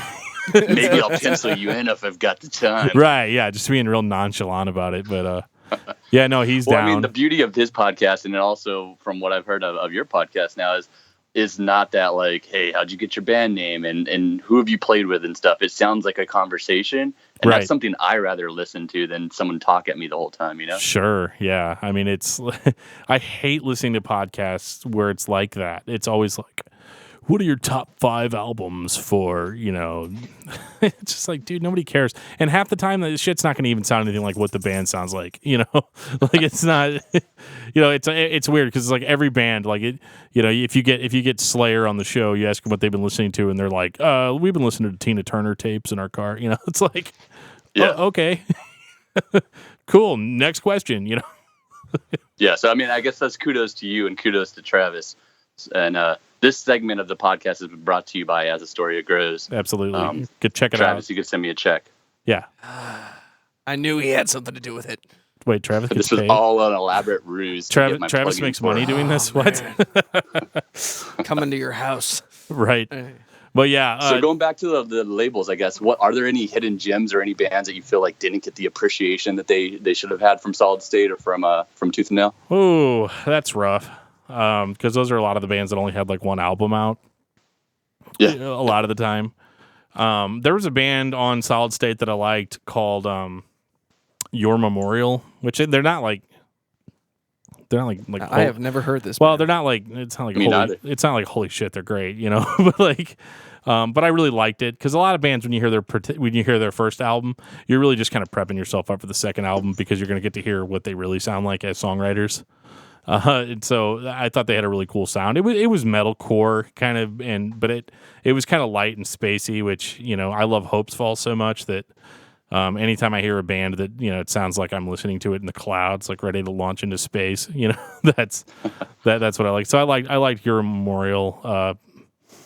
I'm trying to think of some other bands that were around. I mean, I was really big into the Agony scene whenever they hit Solid State. Nice. Talk about bands that are like not Christian that are on Christian labels, and I was really into the Agony scene. That first album, that debut they put out, and I thought that was really good. I think they kind of kind of forced themselves off the label once they realized what it was all about, you know? Yeah. And, but yeah, I really liked them. Beloved, I loved back in the day, the band Beloved. They put out one record on Solid State called Failure On, and it was like right at the beginning of my cycle of really loving those bands. And they had kind of like a Poison the Well sound a little bit with more singing. They're really good. Dead Poetic was good for like their first record. And yeah, I agree. Dead Poet only got me for the first one. Yep. Another one that had a good first record, which I don't know that a lot of people would agree with me, but I actually liked the first Showbread record. Oh, it's my favorite. Yeah, I mean, that Mouth Like a Magazine kind of drew me in. Oh, yeah. And then when they had the guy playing the guitar and he was just insane on stage. Yeah. They put out a documentary, too, a while back that I actually caught on YouTube not too long ago. Yeah, how Showbread ruined my life or something. Yeah. Yeah. Showbread, I've actually enjoyed quite a bit of their discography. There's a few misses in there, but for the most part, I loved that first record because it was just so crazy sounding, and it kind of sounded like The Refused a little bit, and a little Blood Brothers in there with the dual vocals. I thought too, like not as crazy or chaotic, right. But it definitely had a little of that vibe to it. Yeah, and they actually had a record out before that was independently released that I never could get a physical copy of. I waited for the band to get done playing one night, and then I was that fan and just accosted them on the way out, to put their stuff away. And I was like, I want a copy of this first record. And they're like, oh yeah, that's cool. Yeah, I'll be right back. One of those okay, get in the van, drive. But yeah, I really liked that first record by Showbread. I liked everything they did after that. It was really weird when they did that Anorexia Nervosa record. The dual record. It sounded like Nine Inch Nails. It sounded a lot like the Downward Spiral by Nine Inch Nails. Yeah, I think I maybe listened to it once or twice, through YouTube. Well, it was a little up its own butt as far as sit in a room concept. With a lamp. Read when we tell you. Listen when we tell you. Yeah, it was read these notes that we wrote about the song. It's telling this overarching story, and then every now and again there's a letter that's written in red, so you write that down in a notebook, and I was like, dude, I do not have time for this shit. If I like it, I like it. Just move on from there. And Showbread was good. I'm trying to think of some other bands that are around. Emery, obviously, not even a one-hit wonder. I mean, everything Emery puts out is solid gold. Ask me to be on Bad Christian Podcast. They're the nicest guys too, just ridiculously nice. The same way that we kind of contacted you through Twitter, just through a tweet and Zayo. So maybe Twitter is a new way that you're supposed to get stuff done. Is we actually received a message from Emery on Twitter, in the inbox, which we never even check our Twitter inbox. I didn't even know that was a thing prior to this. Oh, that's a thing. And it was a message from Emery, and we thought it was fake or something. It was just like, hey guys, are you on a record label right now? We kind of want to talk to you. Give us a call. Right. So we give them a call that day thinking, yeah, right, this has got to be they got hacked or something. Sure. And that day we end up Skyping them, and we're doing voice calls with the guys in Emery. And that's when we started, I started kind of helping them with the label. And we played the Emery 10 year with them. And every time they come through, they're just the nicest guys. I cannot say enough good things for them. We actually, the last show we played with them, they invited us back on their tour bus, which what the hell band had a tour bus anymore of that size? Right, yeah. And we're sitting in their tour bus, and I was always a fan of Emery, but never a super fan. One of my good friends that came to the show is a super fan, and he, I'm on the tour bus with them. I'm talking to Matt, and the next thing I know is my friend's banging on the window, and he had a couple beers by this time, so he's banging on the window of the bus, and Matt looks over, he's like, does your friend want to come in? I'm like, if you want him in here, he can come in. He might be a little drunk right now. So he comes in, and my friend's name's Matt too. He comes in, he picks up a guitar off of that they have on one of the seats, and he just starts playing the Emery song on one of their guitars. You went full fanboy. Never go full fanboy. Yeah. You're embarrassing me, man. Right. Good awesome. Guys, man. Hey James, watch me play Enter Sandman. Right, yeah. It's one of those weird things. Well, and actually on that note, that one of my biggest goals for being on a podcast was because I'm this dude that was in a band that went nowhere 10 years ago, but I want to be on these podcasts, because I'm self-absorbed or whatever. But hey, that's why I'm here. Right. That was always one of my goals was to be on the Bad Christian Podcast. But I was always like, I got, they're gonna, people are gonna be like, oh, okay, you want to talk to this random dude, which and Emery, everything they do turns to solid gold, so they could probably really sell that. But I'll try to put in a good word and see what happens. I would, if you don't want to, don't. But Yeah. oh man, but yeah, so like Emery was great. Oh my god, like Emery really took off for me on their second album. The Question, and it's weird because it was the reason I liked it so much is because it was so opposite of everything I was listening to at that time. Yeah, and that's the one we did the 10-year for recently here in like the last year or two. Wow, that's awesome. Like I would have loved to have seen that live, but yeah, they were actually just in St. Louis recently, and I didn't go because I'm a piece of shit, and I wanted to go. Another but like, breakthrough. Well, here's the thing, man. I got 2 kids at home, and it's very hard. Like it's kind of a struggle sometimes to even come down and do the podcast. Because my wife we're pregnant with a 3rd kid, and she's kind of like there comes a point where your baby starts to eat your brain. Yeah. And so she's a little bit less understanding than she has been in the past about that kind of stuff. So it's one of those. And apparently she doesn't listen to the podcast, or you wouldn't be saying this stuff. Right? Oh, she doesn't care. She gets it. And no, she doesn't listen. She told me that last night, actually, before bed. She was like, I support you and whatever you want to do, but I'm not going to listen to it. And I was like, that's cool. But yeah, I mean, Emery made a huge impact on me. Me Without You is actually a band that we have to talk about because, my God, like I had never heard it. The first time I ever heard Me Without You was on a Norma Jean record, and Memphis Midnight Waste, right? Yeah, and I think that was most everybody's introduction to the band that wasn't from their like local scene, Exactly. And so at that point, did you get into A to B Life? Was it the first album? A to B Life, yeah. And I thought it was great. I remember telling my friend Buddy, he's on the podcast sometimes.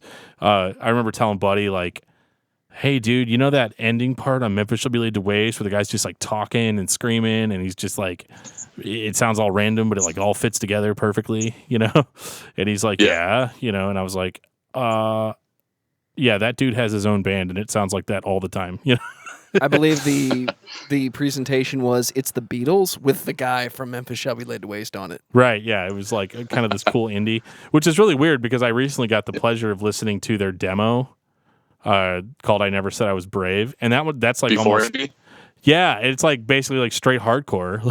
Yeah, it's a little more like punkish and hardcore. Yeah.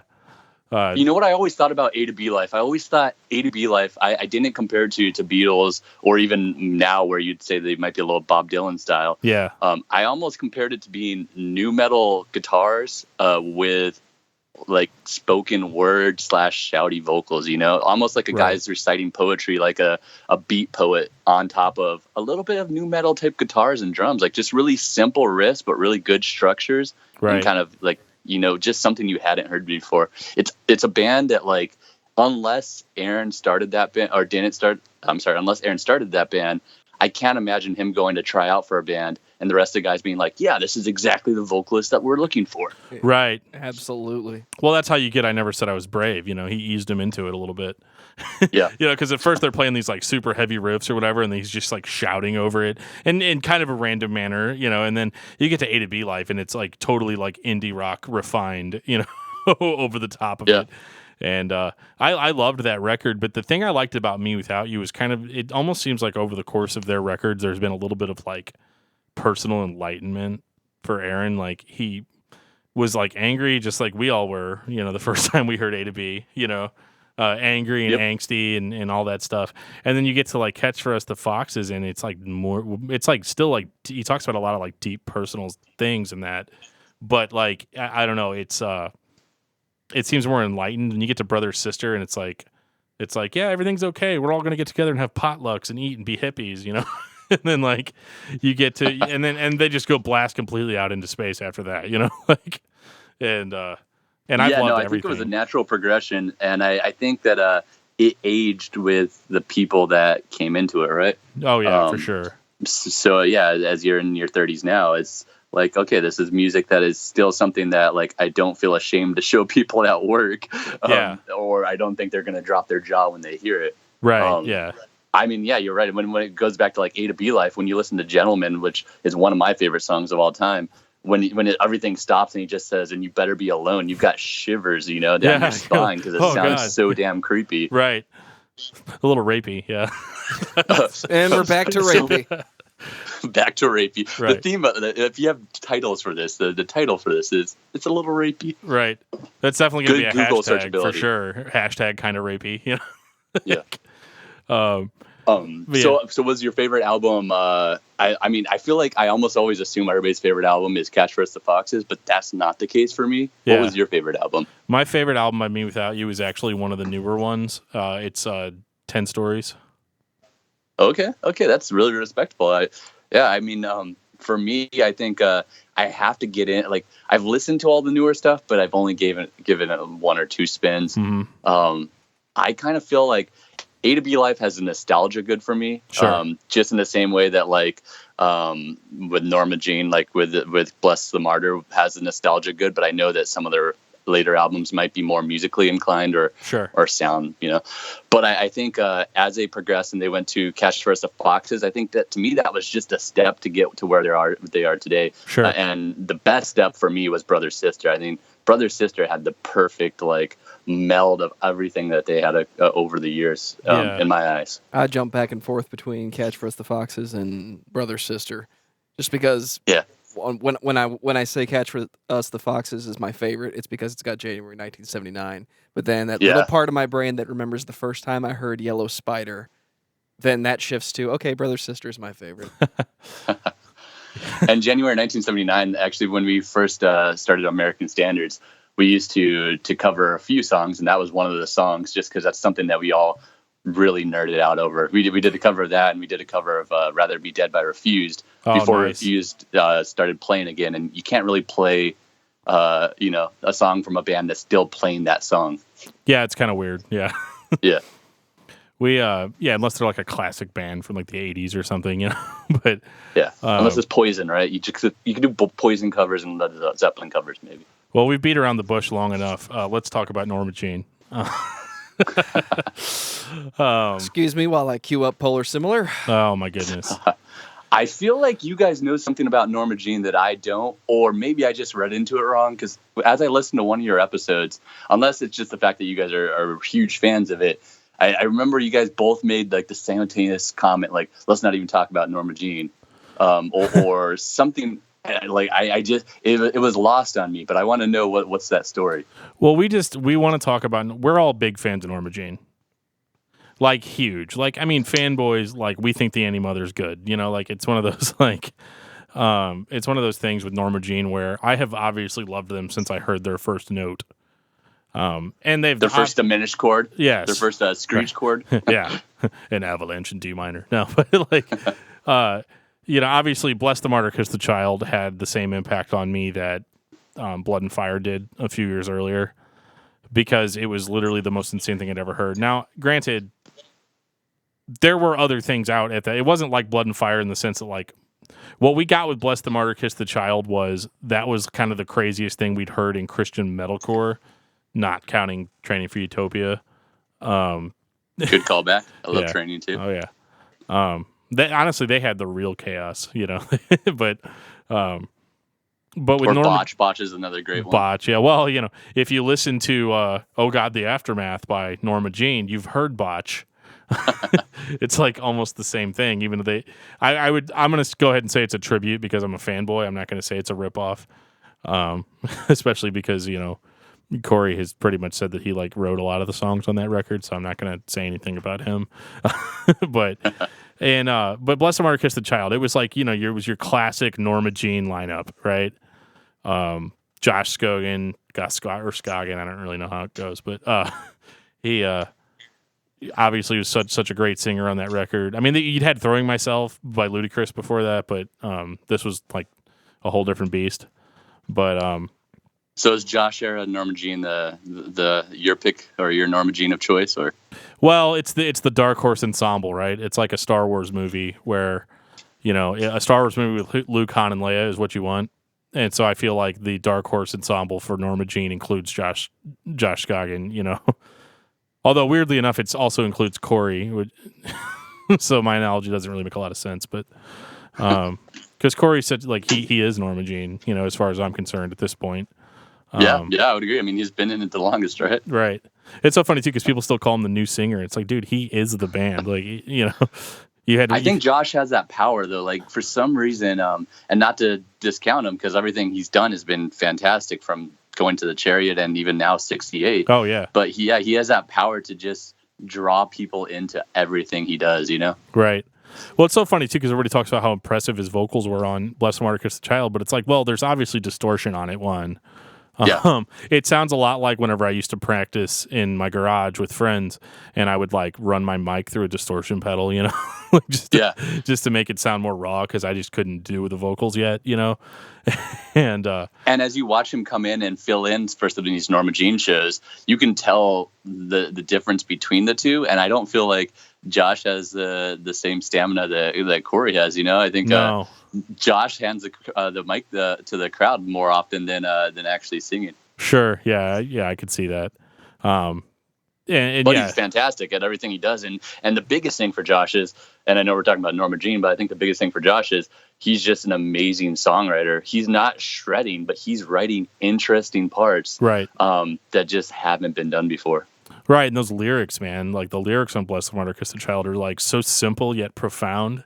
You know? Yep. Like, and it was so funny too because I actually had to learn the lyrics to that record because they're printed in the book, kinda. Like they're really hard to find, and so just you didn't go to Dark lyrics or Planet lyrics or whatever it is, right? And I don't, yeah, exactly. And I think I probably had a really abysmal internet connection at the time, so that wouldn't have been my first choice to go look at it. Yeah. Yeah, no, I'm on actually right now. I haven't been able to really Google anything because I'm still on dial-up. So if you hear me yelling at my mom that I'm on the phone, that's probably why. Oh yeah, that's cool. No. I'm on the phone, Mom. God, but yeah, like Norma Jean is just. I mean, for me and Joe and Buddy especially, we have another host named Josh, and Josh is more of our. Josh kind of keeps us in line as far as like he's more of your like mainstream, like your average metal fan, you know. He's grounded. Yeah, not saying that he's average, but like he's not like me where like I'll listen to something and be like, oh my God, the vocals are horrible, but the rest of it's good. You know, Josh is more like life. Yeah, Josh is more like okay, well, I'm not going to eat a chocolate cake mixed with shit, you know. So, but as far as like me and Joe and Buddy go, we're really, really into stuff like Norma Jean and Hope's Fall and stuff like that. And so Norma Jean, the reason we said let's not talk about Norma Jean is we have this grand idea in our head that we're going to have some huge episode on Norma Jean. We're going to get Corey to be on it, you know, like tweet him, man. It might work. That's right. happening, right? Every tweet I've done has been effective to this point. Right. So anytime I need something done, I tweet you and then you retweet our tweet. Yeah. Like, there you go. You're like, no, you can't dilute it. It'll be 50% effective. Yeah. But yeah, so that's why we're like, oh, we're not going to talk about that right now because we're like, I don't know, it's almost like we're trying to keep the Norma Jean episode a secret. Like, my one Norma Jean story is well, one thing I will say is like we've played with Norma Jean so many times, but we haven't really hung out with them very much. Like out of the 7 or 8 times that we've played with them in the last 4 or 5 years, we've only exchanged a few words. Now, when we played with 68, we hung out with them and talked to them every time. And hell, when we played with Every Time I Die, like we were drinking before the show. They invited us back to the hotel after the show to drink. I believe that. Professional wrestling with them. Right. But Norma Jean just hasn't the same thing. Sure. But my personal, I guess, introduction to Norma Jean, I think I've told this before, but I was literally, this is my band, and maybe I don't know when Norma Jean started, so that might be completely wrong here, but I think it was around like 2003-ish when I was playing for another band, and I went into a print shop or printing flyers to promote a show. This other promoter just happened to be at the print shop, and she hands me a flyer and she says, hey, come check out this metalcore band or this hardcore band. And I'm like hardcore, and I'm thinking hardcore like Black Flag and like that type of stuff. And she's like, no, this is what we're or they are calling hardcore now. Right. And it was Norma Jean, and it might have been a few years before that, but then that's when I kind of actually got into it, around that Bless the Martyr time. Mm-hmm. That's awesome.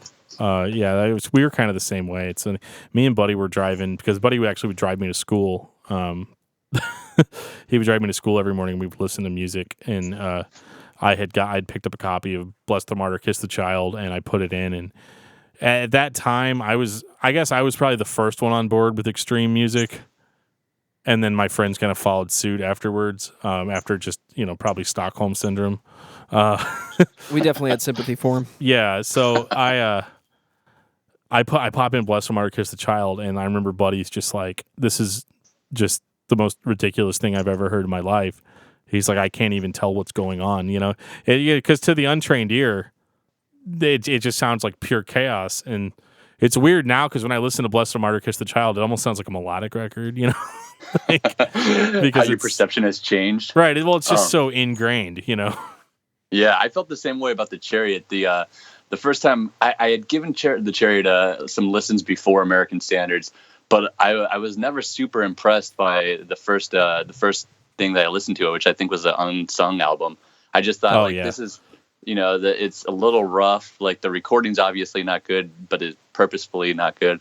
And I just couldn't get behind it. And then as I joined American Standards, all the guys were super into the Chariot. That's like their number one influence. And it wasn't until I think Long Live came out that I really got it. And I said, okay, this makes sense, and I kind of went back and started finding some appreciation for it. Because just like you said, some of the early stuff, not only was it just insanely chaotic and not a lot of structure, but the recording itself was also a little harsh, Yeah, for sure. Yeah, I mean, with the Chariot, it's weird because it's hard to talk about Norma Jean without talking about the Chariot.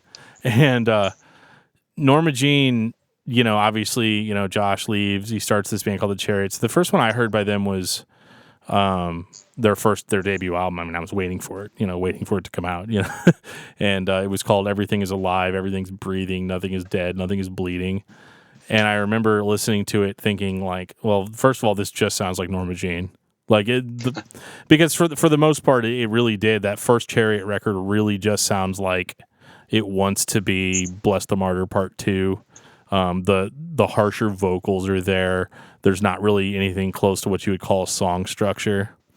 Do you think that was purposeful? Like he did that to draw everybody in so he could kind of get more creative on future things? Or do you think it was just, completely... It's just the record he wanted to make. I think it was just guys that... I think it was just a bunch of guys that were playing with Josh Scoggin and were huge fans and wanted to kind of make him happy. Just live out their Norma Jean fantasy on stage, Yeah.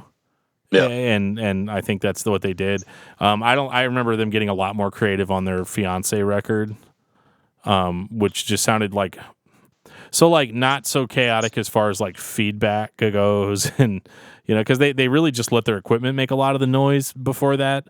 Whereas I feel like on the Fiance they started trying to write more like vicious, more chaotic songs. Yeah. And that sounded really cool, and I really enjoyed that quite a bit. And then you jump ship over to Norma Jean, and it's completely changed at this point. Like they put out Oh God, the Aftermath, which I think was good enough to satiate fans of Bless the Martyr, Kiss the Child. Yeah, and that was 06 or so. That one actually won a Grammy too. Yeah. Or was nominated at least. I remember being huge because everybody's biggest fear was like, okay, Josh is gone, so what are the vocals going to sound like? And I think that this is maybe going to piss you guys off. I think I fell off pretty quickly after Bless the Martyr. Not for the fact that I listened to the stuff and I didn't like it. I just had found other stuff. Sure.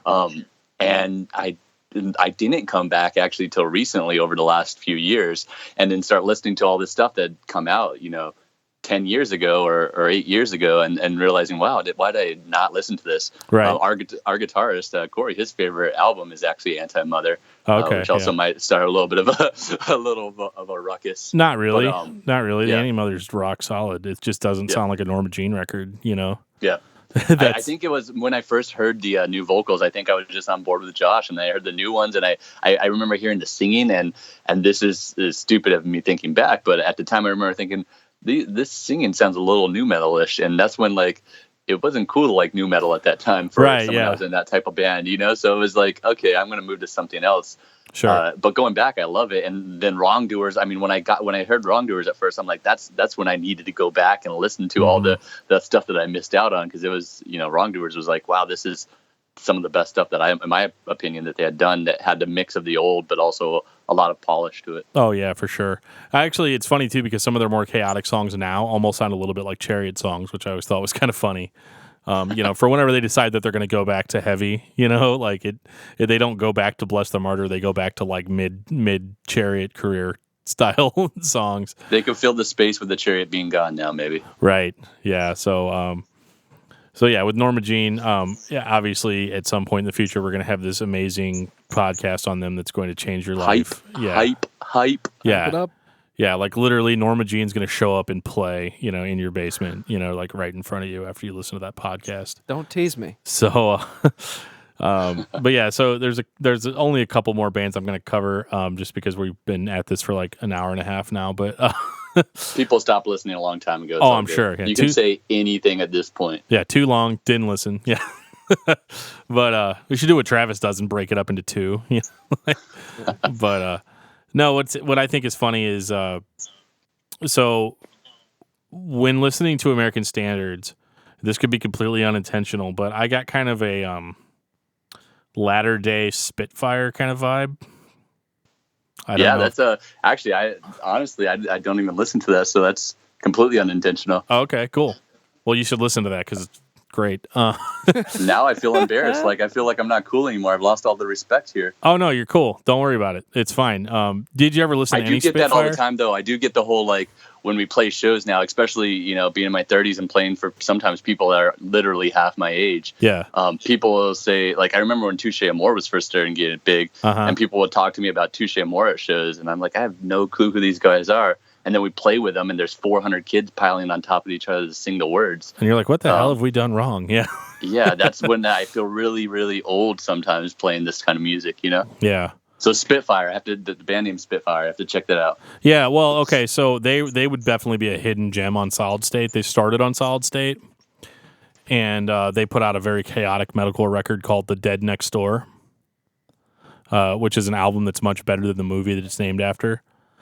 And that record just annihilates. The only issue I have with it is that it despite being very chaotic, the vocals are very low in the mix and a little indistinguishable, which isn't like a bad thing, but it's not great. I feel like I'm the opposite on American standards. They turn me so high up all the time, and I'm always begging to be lower in the mix. Yeah. But I'm always so high and so dry, where I listen to, like growing up, listen to hardcore and a lot of hardcore punk, where sometimes you can't even distinguish what's going on with the vocals. Right. No, I mean, I appreciated the vocals being more clear, though, because when it's that kind of band, it's like really, I want to kind of hear what's being said, because I want to hope that the lyrics are just as crazy as the music, Yeah. And so, A+. And that's why I appreciated bands like Me Without You, is because it really put the lyrics at the forefront. Like, if anything, my lyric writing is influenced greatly by bands like Me Without You, and surprisingly, people like Tom Waits, Tom Waits, yeah. Yeah, they're so inventive and kind of like, I don't know, they just take on this whole new beast, and that's what I like to do, I almost challenge myself to do that.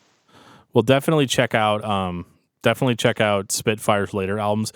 Now, did you ever hear of a band called Scarlet? Oh yeah. Cult Classic? Wait, Cult Classic is that album name or? Cult Classic is the name of Spitfire, or not Spitfire, Scarlet's first record. Okay, I'm guilty of not knowing the album name, to be honest. That's fine. What I'm getting at here is that basically the vocalist from Scarlet left the band and joined Spitfire.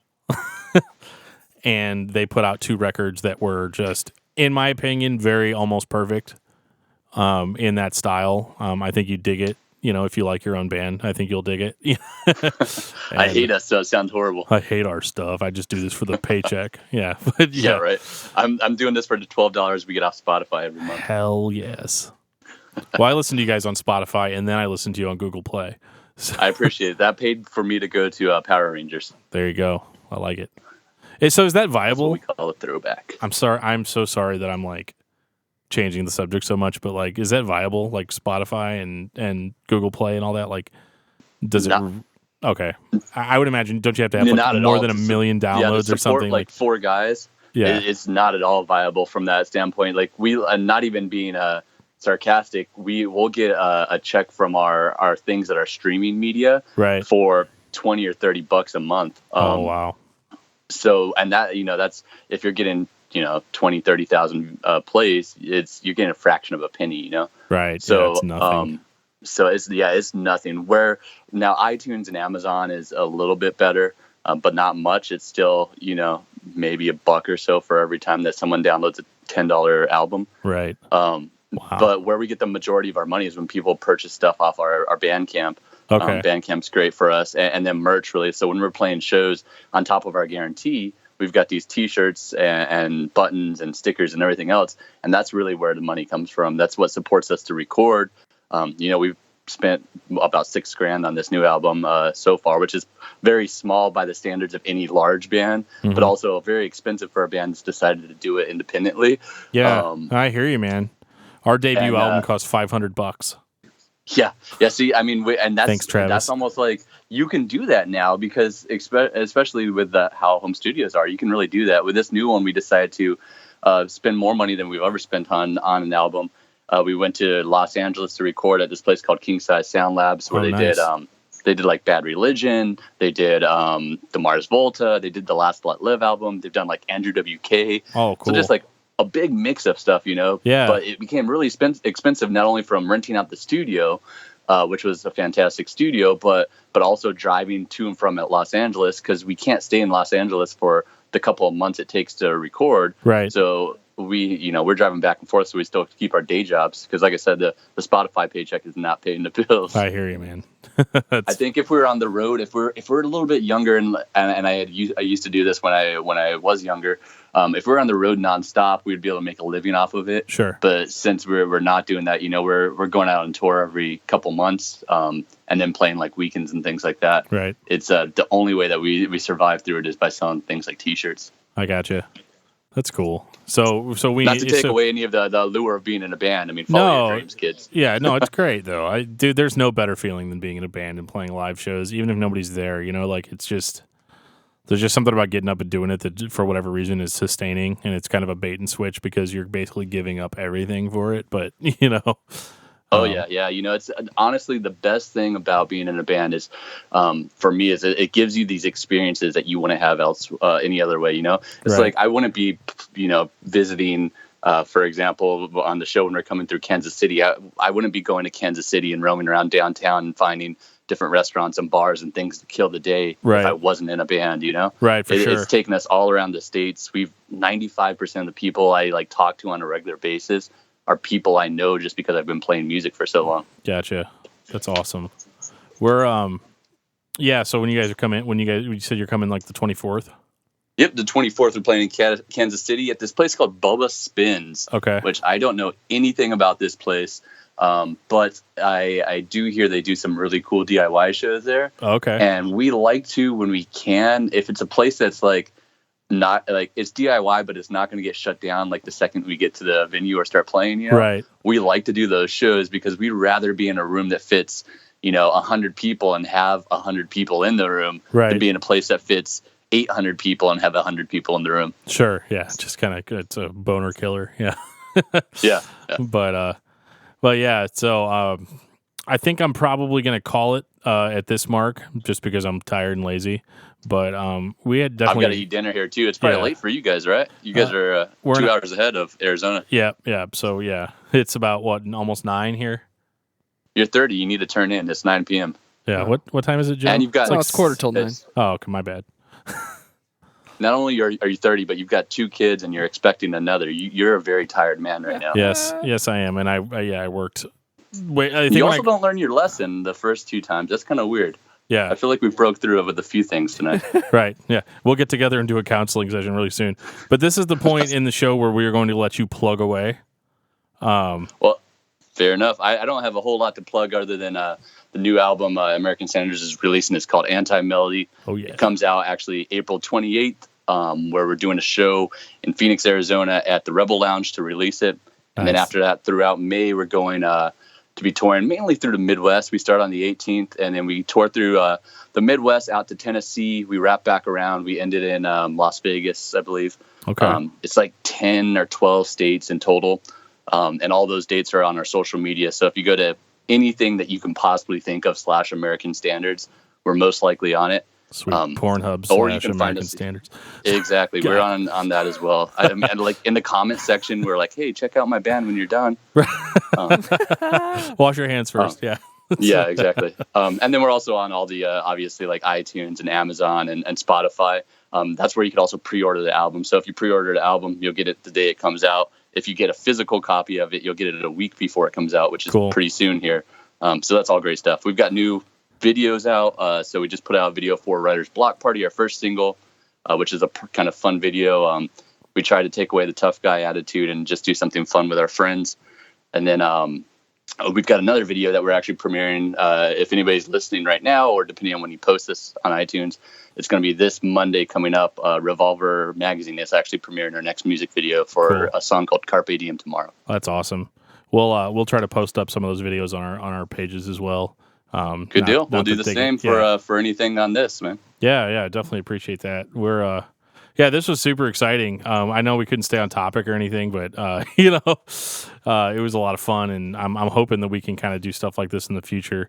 And what I'm going to tell anybody that's ever part of the podcast is the door is always open. So, like, if you see that, like, in 2 weeks we're going to talk about such and such band, hit us up. Are you talking to Corey directly right now from Norma Jean, or are you talking to me? I'm talking to you, but I'm also, He's always talking to Corey. Yeah, hey, Corey. Yeah, I'm always talking to Corey. I'm always talking to Emery, it's always happening. Always talking to Travis, Yeah, man, I would love that. I mean, maybe next time we come on and we talk about something like Ferret or something, and it'd be great. I'll try to keep you a little more on topic. I like to talk a lot and go in a different direction, especially when people aren't asking me how'd you get your band name stuff. Right. So I thoroughly enjoyed this.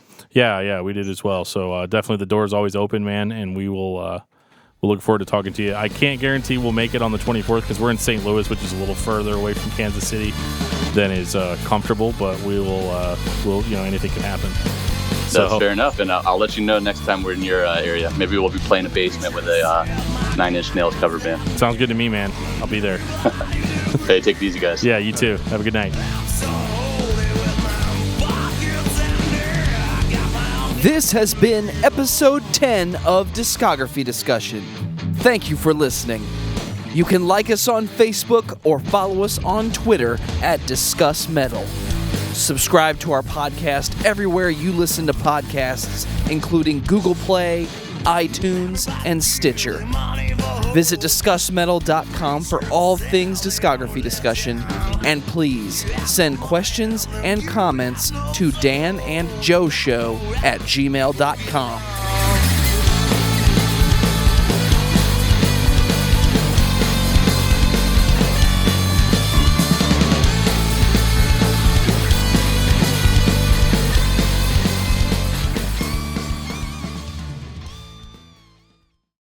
Shit, I was going to ask him to do a bookend for us.